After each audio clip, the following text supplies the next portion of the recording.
नमस्कार मेरे प्यारे विद्यार्थियों।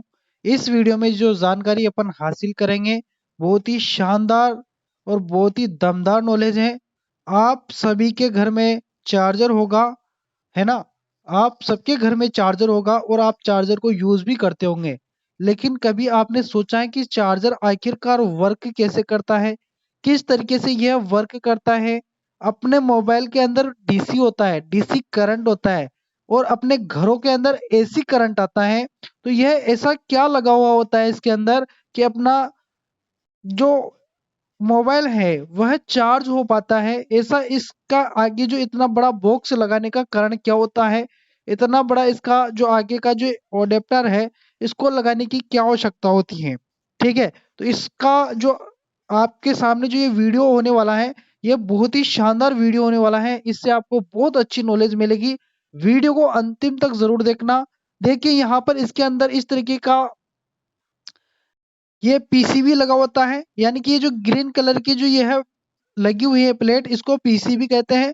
पीसीबी के ऊपर जो यहाँ पर लगा हुआ होता है, यह ट्रांसफार्मर होता है। ठीक है, ये ट्रांसफार्मर लगा हुआ होता है और यहाँ पर कुछ डायोड्स लगे हुए हैं, कुछ रजिस्टर लगे हुए हैं, यानी कि प्रतिरोध लगे हुए हैं। साथ ही इधर जो ये होल्डर लगा हुआ है, इसमें अपन डाटा केबल को लगाते हैं। ठीक है, तो इस तरीके से इसका डायग्राम क्या बनता है, कैसे यह वर्क करता है, इसका पूरा नॉलेज अपन इस वीडियो में कंप्लीट करेंगे। तो मेरे प्यारे विद्यार्थियों, आ जाते हैं अपन डायग्राम पर। डायग्राम अपन बनाते हैं। डायग्राम किस प्रकार से बना पाएंगे, देखिएगा यहाँ पर, समझिएगा। ठीक है, तो देखिए सबसे पहले मैं यहाँ पर बनाता हूँ अपना जो पिन लगाते हैं अपन। जो यहाँ पर दो पिन होती है अपनी, एक पिन यह और एक पिन यह, जिसमें अपन एसी सप्लाई देते हैं। ठीक है, एसी सप्लाई देते हैं। एसी सप्लाई अपने घरों में आती है, ध्यान रखना। और कितना वोल्ट आता है, तो 230 वोल्ट के लगभग आता है। क्या आता है? लगभग, यानी कि 230 वोल्टेज के लगभग अपने घरों में एसी सप्लाई आती है। और यही एसी सप्लाई अपन देते हैं फेज न्यूट्रल के रूप में चार्जर के अंदर। ठीक है, जैसे अपन चार्जर के अंदर देते हैं ना, तो चार्जर के अंदर क्या होता है कि सबसे पहले ट्रांसफार्मर लगा हुआ होता है। क्या लगा हुआ होता है? ट्रांसफार्मर लगा हुआ होता है। ट्रांसफार्मर क्या करता है? ट्रांसफार्मर क्या करता है कि ट्रांसफार्मर इस 230 वोल्टेज को, जो 230 वोल्टेज होता है, उसको उसको यह उसको यह कितने वोल्ट में बदल देता है?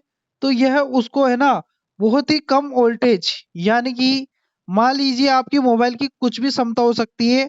आपके मोबाइल की 1.5 वोल्ट अगर क्षमता है, जितनी भी हर मोबाइल की अलग अलग क्षमताएं आती हैं, तो ये ध्यान रखना।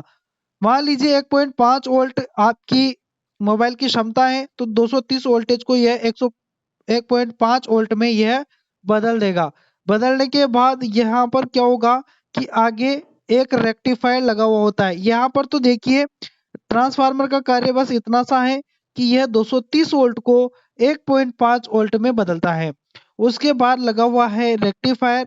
रेक्टिफायर किस तरीके का रेक्टिफायर लगा होता है? तो ध्यान रखना, ब्रिज रेक्टिफायर लगा हुआ होता है। अब ये रेक्टिफायर क्या चीज होती है, तो मैं आपको इसमें समझाऊंगा कि रेक्टिफायर होता क्या है। इस तरीके का यहाँ पर, इसको थोड़ा सा मैं बड़ा बना देता हूँ, यहाँ पर बना देता हूँ।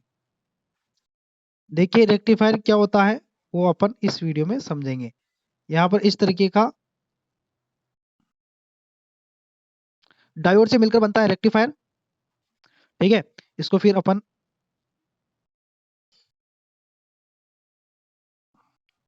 फिर इसका डायोड यहाँ से इस तरीके से, और एक और डायोड यहाँ पर इस तरीके से लगा होता है।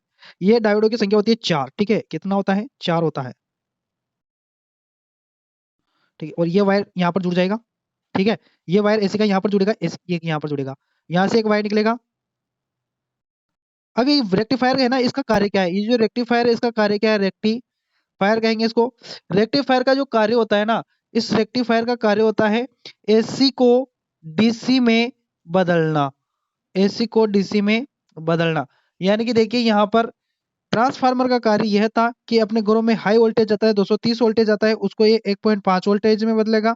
फिर उसके बाद में 1.5 वोल्टेज जो एसी वोल्टेज रहेगा, वह जाएगा रेक्टिफायर के अंदर। और ये रेक्टिफायर का कार्य क्या होता है कि यह एसी को डीसी में बदल देता है। उसके बाद में अपन को क्या मिलती है? 1.5 डीसी वोल्टेज मिलता है। जो डीसी वोल्टेज मिलता है, यही अपने मोबाइल के अंदर जाता है, जिससे क्या हो कि अपने मोबाइल को क्या मिले, डीसी वोल्टेज मिले। देखिए यहाँ पर वोल्टेज को ट्रांसफार्मर ने कम तो किया, यहाँ पर ये ट्रांसफार्मर है ये वोल्टेज को तो कम करेगा, लेकिन ओम का नियम कहता है कि आप वोल्टेज को कम कर रहे हो, तो चलिए यहाँ पर देखिए शक्ति तो उतनी की उतनी जा रही है ना।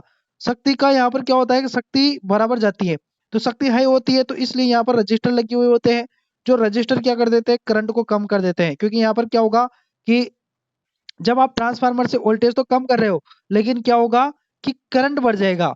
करंट बढ़ने पर क्या होगा कि करंट हाई करंट जाएगा, तो दिक्कत हो सकती है, वह जो अपने मोबाइल है वह फॉल्ट हो सकता है। इसलिए यहाँ पर रजिस्टर लगे हुए होते हैं, प्रतिरोध लगे हुए होते हैं, तो ये प्रतिरोध क्या करते हैं कि वहां पर करंट को कम कर देते हैं। तो यहाँ पर ये तो वोल्टेज को कम करेगा ट्रांसफार्मर, और ये जो रजिस्टर लगे हुए हैं ये करंट को कम कर देंगे। और यहाँ पर ये जो डायोड लगे हुए हैं यह एसी को डीसी में बदलने के लिए यहाँ पर रेक्टिफायर का निर्माण किया गया है।